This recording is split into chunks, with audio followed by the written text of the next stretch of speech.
Welcome to Gold Star Classroom, the podcast where our panelists go back to school. We'll grade them on their answers to a variety of general knowledge and trivia questions. They don't know what we're going to ask, and we don't know what they're going to say. The student with the highest grade at the end of the class will win the coveted classroom prize, the Golden Banana.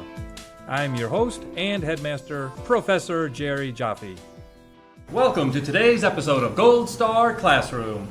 I'm your host and professor, Dr. Jerry Jaffe, and it is my pleasure today to introduce you to today's students. Sitting on my right is the godfather of soul, Tim Cornett. Hey. Hey, godfather of Seoul, Korea.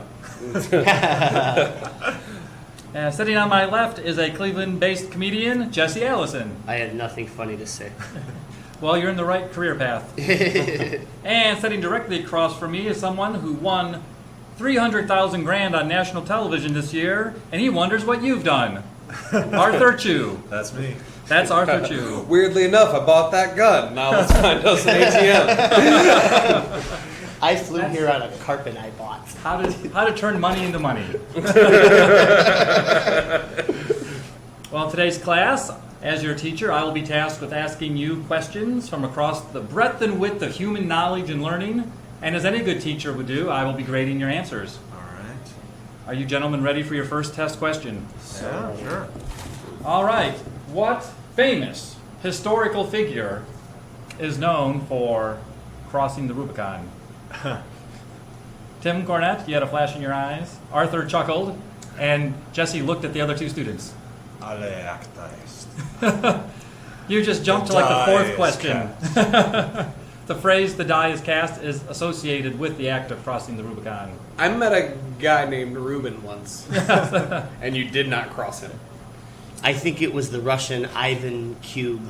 He made the Rubicon Cube. The Rubicon Cube, yes. Yeah. It's a math game. In those days, it was only 2x2, and it only had one color. But it's evolved since then. Now that things are in color, not in black and white anymore. We started with triangles and made it into a cube. Arthur, so who crossed the Rubicon? That was Julius Caesar. It was Julius Caesar crossed the Rubicon. When he crossed the Rubicon, he uttered a famous utterance, which Arthur has already said, so 10 bonus points to you, Arthur. Translated into English as "the die is cast." Mm-hmm. Crossing the Rubicon itself is now an idiom in the English language. Do you know what the phrase "crossing the Rubicon" means? I once saw a guy dressed as a Roman centurion crossing Comic-Con. That's when Is you it take similar? a Rubik's Cube and you make it into a cross. Yes. You know, instead of A religious Rubik's Cube. It's a phrase, crossing the Rubicon, and it means something? It's like when you go for the boob on a date. It's the point of no return. It's like once you've done it, you're committed, and if you get screwed up, then So there's it's no crossing getting the out of it. Bubicon. Yeah. Crossing the Rubicon. Yes. Your point of no return is much more bashful than mine. And I say hello with that. Yeah, you could probably bounce back from an errant unwanted boob grab. Yeah, from an unwanted boob grab. Now, when Julius Caesar crossed the Rubicon, he famously said, "the die is cast." That's also a saying. Right. It's kind of a synonym, but it does mean something. What's the die is cast mean? Right. I mean, he was die cast. He wasn't, one of those things where you punched him out of plastic. He was like solid metal. He was like solid metal Julius Caesar. He was like rocking out. Full Metal Caesar. Yeah, that would make an excellent video game, probably. I wonder how many of you gentlemen have ever wasted your youths playing dice games, shooting craps. Way nerdier, but yeah. Playing werewolf in my bedroom. Yeah. So that's several dice. Yes. Well, I believe Dungeons & Dragons etiquette actually uses the die is cast rule as well as gambling games. Well, is it like a character has determined fate, like this is already going to happen? Is that what the saying means? You've rolled, so you can't take it back. Can't go back. Yeah. So you have to make it as it's molded from like early swordsmanship. I know all about this. If you're shooting craps or playing dice games and there's gambling, you can bet or change your bet usually up until you roll the dice. But as soon as the dice come out of your hand, all bets are like frozen, like those are the Right. bets. You'll learn that playing Monopoly, early Yeah. on. If you try to like change it, they like beat the crap out of you. So if you're playing Dungeons and Dragons, So and wait, you though, say it like does- my character jumps off the building, and the DM says throw a 20-sided die. If you get a 15, you make it. As soon as you roll the dice, your character has jumped off the building. Okay. But them saying, though, the rule of the die is cast, that really is just like kind of a nice play on the original saying, right? Doesn't it mean like the die for like the sword or the metal he was was- already... it actually he was- literally meant dice. He was He referring literally to meant dice casting games. lots. Yeah. Wow. Not cubicle dice. But, Caesar had a gambling problem. yeah. Well, interestingly, and so far, I mean, So, Arthur's wait a scoring minute. a lot of points. Wait a but I'm minute. about to Wait ask a minute. a hard question. I lost track. So when he said it, he meant it in like the die is cast in the gambling craps way, or in the In the tool gambling and craps die, way. or in the tool In the and die gambling way. craps in the way. gambling It crowd. wasn't like cubicle dice, but they cast lots. So it was Before like he the- crossed, he rolled for fate, and he scored an yeah. 18 or above. So the Right. die was Yeah, cast. in gambling circles, you can sometimes people will get into arguments about, like, you throw the dice and the dice are tumbling across the table and then they come to a rest. Yeah. Some people who don't know what they're talking about think you can keep gambling while the dice are rolling, but once the die is cast, So it's all like, bets are like set. casting a nets. Yeah. Right. And it was because Caesar, because it was against Roman law to march soldiers into Rome itself, and the Rubicon was the river that was the boundary. So once he was doing that, he was committing treason. So he'd either win and conquer Rome, or he'd be killed for being a criminal. It's like when Now- Obama finally sends the FEMA soldiers into the United States. FEMA soldiers. No, it's the same thing, only it hasn't happened yet. I like to give Arthur 25 bonus points for anticipating like my next 4 questions, and minus 30 points for ruining my I next was 4 gonna say, questions. yeah, you play with the trivia genius. He's like, I got this. What you were going to ask was... Whoa, I'm you gonna go to the have bathroom. just You been guys take care of out-carried this. on your own podcast. Whoa, That was doesn't well, feel good, does it? Well- to have a bunch of facts thrown at you that you didn't know. The I just moment- nod my head. the moment that Saw you. I invited Arthur to be on this podcast, my die was cast. He said, I just won Uh-oh. $351,000. I could buy and sell you, Jerry Jaffe. And I say I am for sale. So let's start negotiating. What language did Julius Caesar utter this phrase in, students? I promised you a hard question. Okay. Well, Latin is too obvious. Latin would be the traditional language of the ancient Yeah, Romans. that would be like who's buried in Grant's tomb. Where was the Rubicon again? It was around Rome. It's northern. around It's Rome. northern Italy. Yeah. Northern Italy. Is Rubish a? Who was he going after when he crossed? He was going to conquer Rome. He was going Yes. to conquer Rome. He was coming from... From, Well- I guess it was against... Well, he had done his battle, the Battle of Britain, conquering of Britain. He was the Yeah. first Roman general to get all the way across the English Channel. And then he was coming back, and he was so popular, he was told not to bring his army with him when he... And that was also a kind of a common Roman legion rule, like generals returning were asked to leave Can their I troops ask at the you border. a question? Yes. Is the language a language of one of the conquered peoples of Rome? Ooh, that's a very good question. I hate that answer. -5 points. But minus 5 points for you, sir.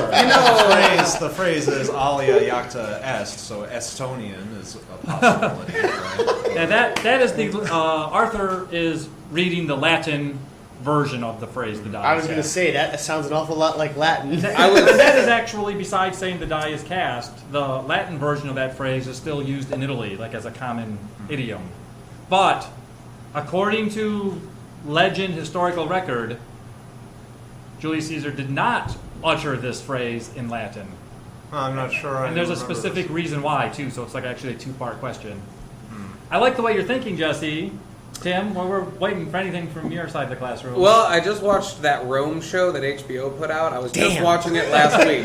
I was just watching it last week, and it seems like they were covering this whole area, but there was too much fighting and fucking, and I really didn't learn it. They said they were gonna originally do that as like a cop show, and then they said like that wouldn't be popular enough. Like they were just gonna have like 2 Roman soldiers like solving crimes. Sure. And they're like, no, we have to have the emperor. You have to have the. Right. I was like, I would watch a Roman cop Cop show. show, Like yeah. so, That would be really great. Yeah.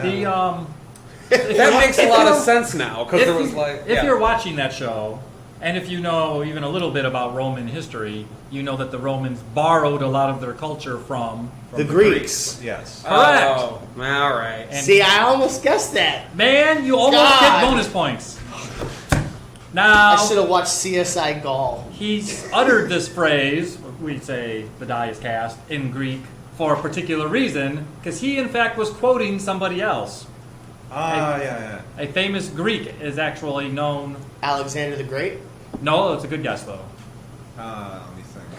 I Jimmy should the know Greek? this. That's a really good Now I guess. vaguely remember this. Zorba the Dancing Greek.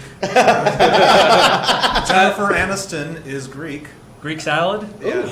Oh. Jesse Katsopoulos. It's a friend of yours? Have mercy. Well, We nailed it. comes- Next question. The phrase "the die is cast" comes from a play written by Menander, the famous Greek comic writer, of whom Julius Caesar was known to be a fan. And so Menander actually made that into a little bit of a saying. So he was doing a pop culture reference. He It was like, doing it was a like pop going culture. like, let's roll. Yes, basically. It's the If it had let's happened- roll of its time. If it had happened later, he would have went in and he would have been like, "Whoop! There it is." All right. Well, as I tally the points into my grade book, What's Latin for who let the dogs out? and not pig Latin. It has been suggested to me that as a teacher I need to use more positive reinforcement with my students, so I have here on this piece of paper a list of 101 random ways to praise a student. So awesome. please allow me to now praise all of you by telling you, you're sensational! Huh? All right.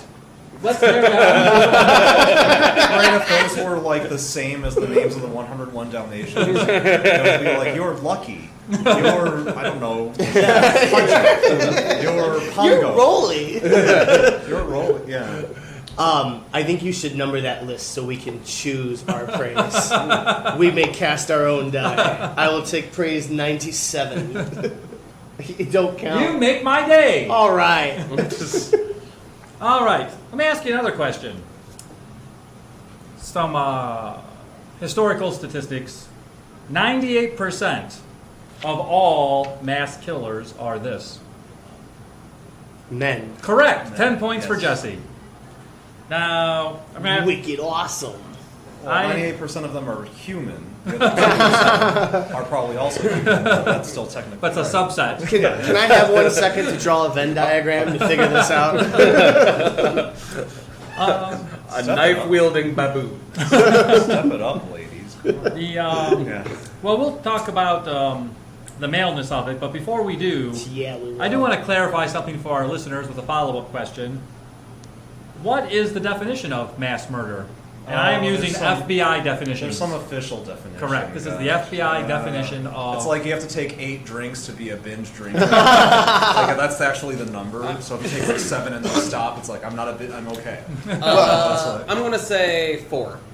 4. I like that number. What do you 4 want- people. 4 people murdered in one setting. I think also it has to You do guess. something though with like person-to-person killing. So you weren't doing it because you were like, I don't know, like a general of an army.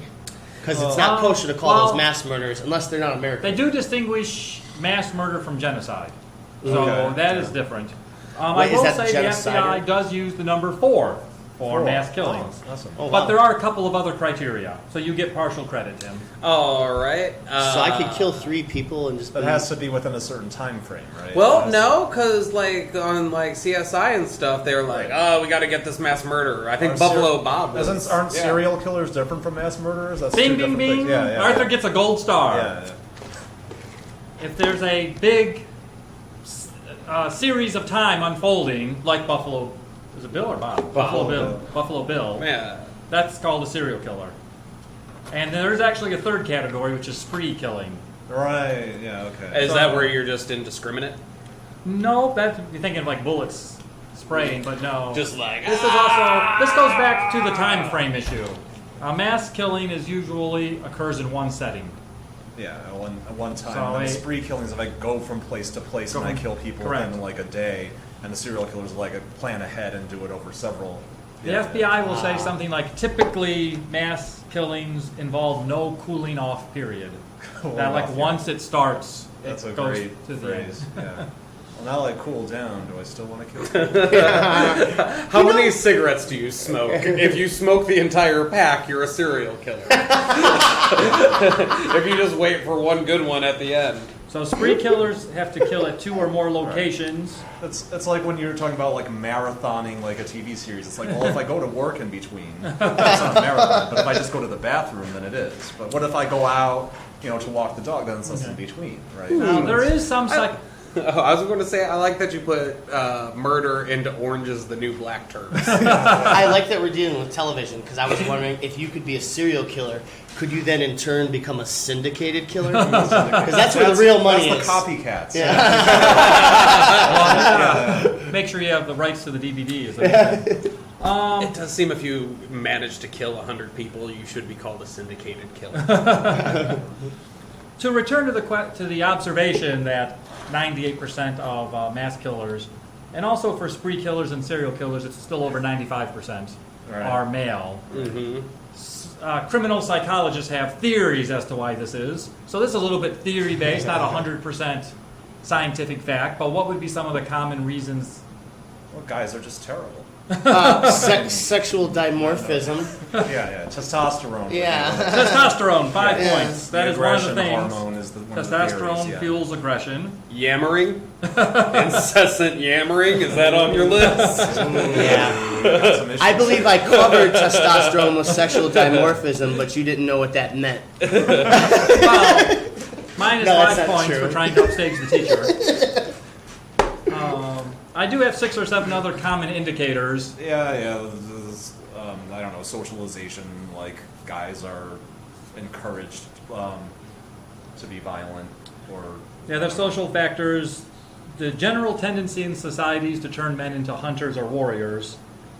And then in modern society, that includes things both violent contact sports and violent video games as evidence of training aggression. There's stuff like honor culture, like people say, like if you come from a culture where you have to, like, your honor has been besmirched, right? If someone, as opposed to just, yes, being a wuss and letting it go, Penis insecurity. That's something women don't have.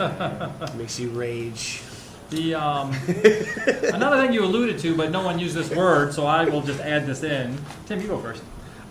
Your victim gets away while you're trying to mess with your pantyhose. Well, there's also, there's like when your testicles kind of get like twisted up, like women don't go torsion, through that. testicular Torsion. That hurts a lot. Yes. And women don't deal with that kind of pain. So that's another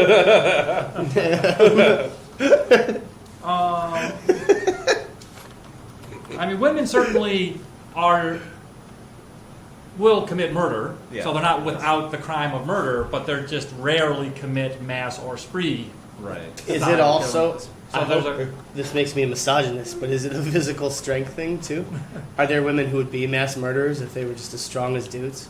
Well, if you do it with a gun, the degree to which, like the brute force side of it, probably not, but the testosterone side of the brute force of it, sort of indirectly. Let me throw this statistic out there. What if, like, man murder and woman murder are the exact same, but the capture rates are wildly so women are just getting away with it. 98% of women murderers get away with it. Mass murder is not one of those crimes where there's people just like, oh, I guess all these people are dead, until they just find some guy just holding a knife. Black Widow. Hold this for me. That I'm would going be to a go serial. That would be a serial killer. They're like poisoning people. Along with the hunter-warrior aspect of it, there's also a general tendency of men to attach more to their status in society. Mm-hmm. So like if a man loses his job or a man is offended in public or at school, it'd be more women likely. attach that importance, but when their status is lessened, they just marry somebody else. Oh, God. Zango! Men have to kill somebody. Also, men have to shave their faces. And sometimes you get a cut, and it's just like that's really annoying. Women don't have to shave their face; they have to shave other parts of their body, but you can't see the, And the body hair increases drag while swimming. That's very frustrating. One other thing I'd like to mention in the male-female comparison, and this I do want to say, so I'm avoiding misogyny, comes from the director of the School of Criminology at the University of Nebraska, Candace Baton, which is that females tend to develop, Candace Baton claims, that females tend to develop negative attributions where they blame themselves, and men tend to have external attributions where they blame other people for what's going wrong. Well, I know nothing is my fault. But that's actually true. So that doesn't apply to me. Yes. Nothing applies to me. Yes. Yeah. It's not your fault that nothing is your fault. Yeah. Men will murder you once. Women will just murder you over I mean- a period of several years. What? Yeah. Slowly kill you. I mean, what if the woman is manufacturing the murders and using the man as a weapon? Really? You know what I mean? Yes. Like her will, my hands. The Lady Macbeth theory. Yeah. You guys are such a lively bunch. I want to ask a question that's kind of an open field question, which means it could take us in any number of directions. It's just to see what you know about this topic. The springboard for this topic, though, is I'm going to ask you an unusual word and see if you know what it means, then we'll talk about it. Do you know the word, and this is a word from linguistics, so I'll give you a clue. From linguistics, what does it mean for words to be homological? Oh, yeah. Walking right into this one. Tim? Identify the species Homo erectus. The Does people it- listening at home grade cannot stuff. see the smirk on Tim's face right Eighth now. grade stuff. I'm really trying, guys. Does it just have a singular meaning, like no possible double entendre, or no like multiple Well, definitions? in the linguistic sense, it has a particular meaning, yes. So it has something to do with words. Is it a gender-specific word that only likes words also of that same gender? That theory would work if we spoke French. But we don't have gendered words in English. I'm not actually sure, but it would mean like words that are that mean the same thing and are constructed the same way, right? Like Well, homonyms are words that mean the same thing or sound the same. Homonyms are words that Sound the same. Yeah. But homological words are words, Tim, No, I don't know. that the usually adjectives but can be nouns as well, words that describe themselves. Oh. So to give you an example, the word pentasyllabic, Pentasyllabic. that's usually the classical textbook example. Sesquipedalian. It's a sesquipedalian. Yeah. Pentasyllabic has 5 syllables, so it describes itself. Short. Homological. Short. It's great that you would say Homological may or may not. That's one of Yeah. those paradoxes. There's If it is, it is. If it isn't, it isn't. The words. Okay, I got to break this down for a second. Tim gets 5 bonus points for going so quickly to whether or not homological is a homological word, and Arthur gets a second gold star for knowing that that is actually a classical paradox in linguistics. Yeah, it's like this sentence is true. Is it As true? Is the, it? the eternal Self- braid. Self-descriptive words, and also there's the opposite, non-self-descriptive words, which the homological word is heterological. So heterological words are words like the word monosyllabic, which do not describe themselves. Long. Or the word obscene. I So- feel Unless you're that from a place where the word obscene is obscene to say. I feel that paradoxes reveal a weakness in your personality. So if you come across one, chances are you're just indecisive. Is this That's is like interesting. That's interesting because, like, the word scatological, right? It refers to talking about gross things like poop, but is that word itself gross? Like, if I were just to say scatological, most people would they know would they get grossed Would they be out or grossed out? offended by me saying that? You're not sure. So it's one of those words that's in a like limbo. You Well, know? the thing Like- is, if the paradox comes up, and it happens in both words, but I think it's clearer in the non-descriptive words. So does heterological describe itself? Now, again, I don't know much about your book learning, but if Yes. you're going all the way to say scatological and somebody still gets offended, they're like, how dare! You're Like- clearly going way out of your way to use a $25 word Right. to not talk about Because is scatological? Is the word pornographic? If I just say pornography, could someone jerk off to that? And if they could, then it is homological, and if they can't, then it's heterological. Now, see, right? See, let me this is ask- one of those limbo things. It's one of those. It's actually, as a teacher, I'm so excited and gratified that you guys got to the paradox so quickly. I was going to propose a bonus round where people get points for just thinking of homological or heterological words, which you've named a few. Short's been mentioned. Penisyllabic and monosyllabic. A couple others got mentioned. A couple of paradoxical words like scatological and pornographic. Loud! See, that's. Loud is another paradoxical word. Yeah, see, but if I say loud, Yeah. then we're. Yeah. I wonder if this is what makes like linguists go crazy. sort of like infinity does with mathematicians. Like it's Well, in fact, which we don't have to go there, but the mathematical end of linguistics is semiotics, Uh-huh. and semiotics is full of these kinds of mathematical questions. Like they would take this paradox and turn it into a mathematical problem. semiotics, not homological. It is definitely heavy. Guys, Tim, just on stop. your mind. Anybody listening to this podcast, just stop and live your lives. Lives. J.R.R. homological Tolkien. lives. J.R.R. Tolkien was a linguist for a living, and then in his spare time, he wrote The Lord of the Rings. So think about that. Yeah, I mean he was definitely Lot of spare philologist. time. He Lot of invented spare language, time. yeah. He said the most beautiful sound in the English language was the phrase cellar door. Cellar door. Sounds pretty good. I would like to ask one more question to you guys. One more change of topic. This is to take us into the realm of pop culture. Oh, okay. And just in June of 2014, not that long ago for us, Yesterday, actually. just last week to be sure, although if you're listening to this in September or October when it's released, it'll have been several months ago, the Academy of Science Fiction, Fantasy, and Horror Awards had the Saturn Awards. This is the Science Fiction Academy's awards for science fiction. I probably horror, don't know fantasy, this, and but action my films. wife's going to be so mad that I don't. And I want to She's ask so really two into this. questions. I just wonder, the easy question is, does anyone know the winners this year? No. I have written down just a few. Like the Academy Awards, there's many categories. So this There's is for 20 or 30. movies, or just films, or is This- it films and books? And This is just films and television. Okay. Books have the Hugo Awards. the Hugo Awards, yes. And they also have so many categories it actually doesn't make a good podcast question. But for films, we can go directly to, for example, the winner of the Science Fiction Saturn Award of 2014 was... I don't actually know, but I can give an opinion. I think it was a Chinese spin-off called Doctor Whom. It might be Doctor Who. Well, this was a science fiction movie of the last 12 months, so... Oh, it's a movie. Yeah, these are movies. Because cinema has a separate category than TV Was it- in the Saturn Awards. Was it that Sandra Bullock garbage? Yeah, Gravity. Oh, right? Gravity. 5 points for Tim for almost Yeah. knowing, and 10 points for Arthur for actually knowing. Yeah, my wife watched that while I was on while I was gone. She watched Gravity. That's what she said she was doing. Maybe she was like having an affair.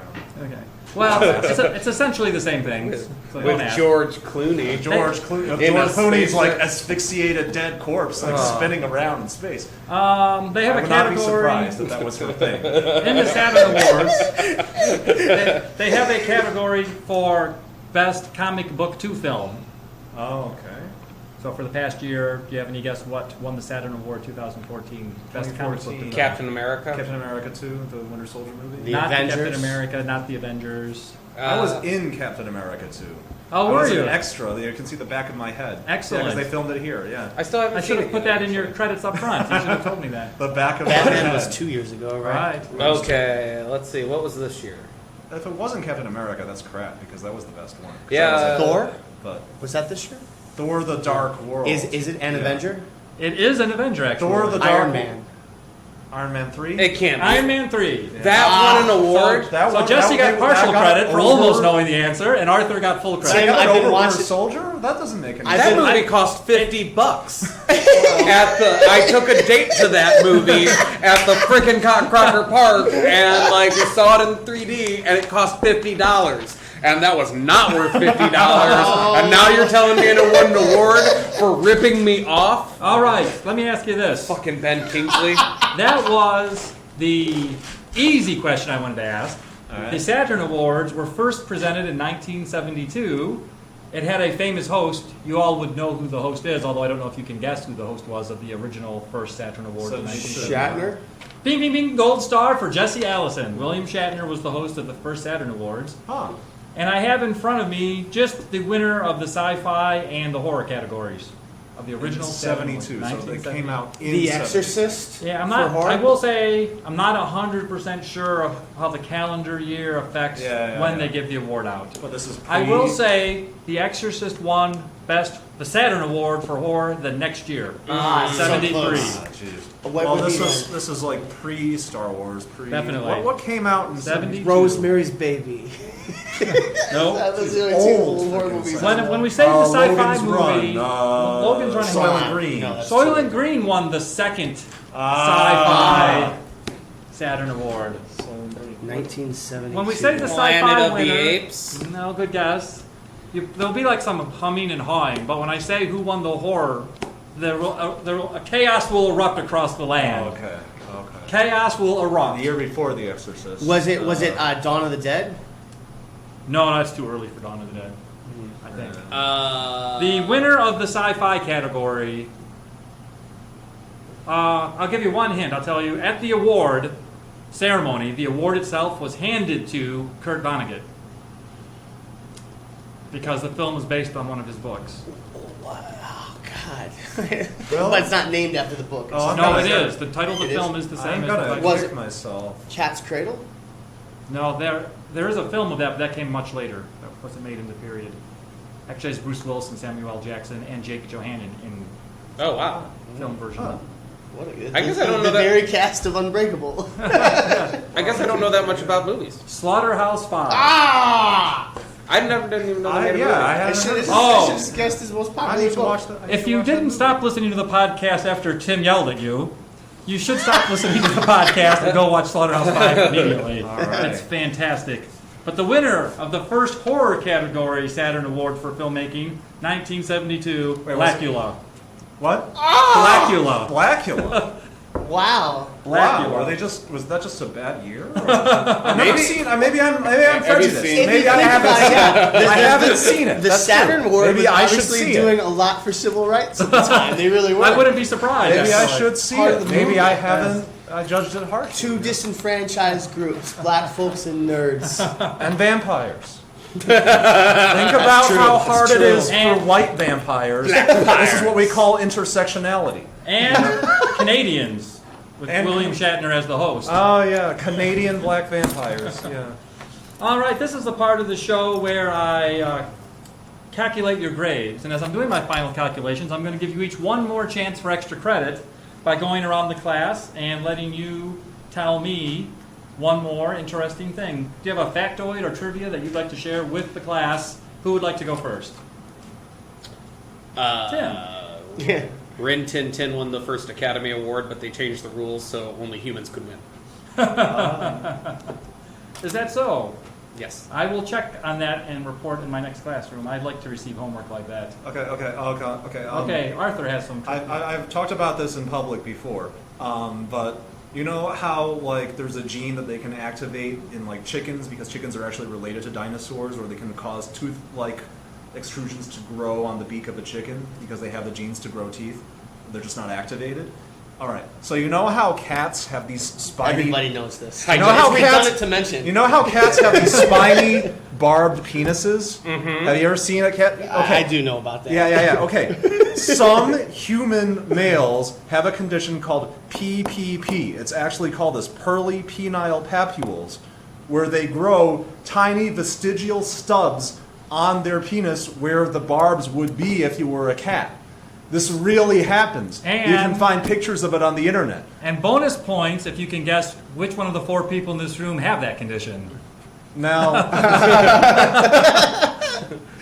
So wait, you mean to tell me that vagina dentata is a myth, but you can have a toothed penis? well, they're like little nubs. Barbed? Yeah, Like, little is nubs. it like ribbed for her pleasure, or is it like gross? I don't Or is know it like how herpes? girls feel about it, but they say the guys Security barbs. the guys usually have to get surgery because they're super sensitive, Right. so they can't stand for them to be touched. Like, You know. that, like due to pain, or is it just like it But sets just you off? hypersensitive. Yeah, it's like you know how You know how like a woman's clitoris is like a penis, only it's like all shrunk into one thing. same So it's like issue. super. Yeah, it's like that. Oh, wow. Yeah. So isn't that weird? I feel like you could just like stick your super dick out into the wind and it'll be like, the rain is coming. Gather the animals. Yeah, but imagine if you had to like go to work and stuff. You had to give like a presentation, just like walking around. I You have to feel have like super loose like underwear. And we Like, give that Jesse person Allison. surgery. Jesse Hold Allison. on a second. This person should be honored in society. I just found out this person. This person shouldn't have to go to work. Yes. You're going to have to do a lot of work to upstage that factoid. I can't. Penis? I don't know. Do you know Elvis's middle name Aaron was spelled with 2 A's? Aaron. Aaron. I would like to say on my own behalf to correct something I said a moment ago. The Kurt Vonnegut film that stars Bruce Willis was Breakfast of Champions, not Cat's Cradle. As soon as I said it, I knew it was wrong, so I wanted to correct myself. Said, It is Breakfast of Champions. Breakfast of champions. And minus 10,000 points for Steve Arthur. Unfortunately for Tim and Jesse, Arthur had millions of points. So that minus 10,000 point penalty will still not stop him from winning the classroom prize today. The golden banana goes to Arthur Chu. Yeah. My brain feels like it was just boxing with Mike Tyson. Do you want to play trivia with a champion? Yeah. It's like Rocky Balboa. Just be glad you went the distance and you're still standing. I did pretty good. Yes. You just kept up with the assist. That's all you were doing. Good job, Tim. So it just remains for me, Jesse, good job, great job. Yeah. your teacher, to thank you, Tim, you, Just Tim. Arthur, and you, Jesse, for coming to class today. Thank you. No, I said just Tim. Before we go, can I have not praise? I will take praise number 99, please. And in a parting praise for Jesse, a big hug. Aww. Inappropriate for radio. Gold Star Classroom is written and produced by Jerry Jaffe. Our producer and engineer is Stephen Gutierrez. Original music composed and produced by Jeff Geddert. Mr. Geddert is also our assistant producer. All commentary and opinions expressed by guests of Gold Star Classroom are meant for entertainment purposes only. For Gold Star Classroom, I'm Jerry Jaffe.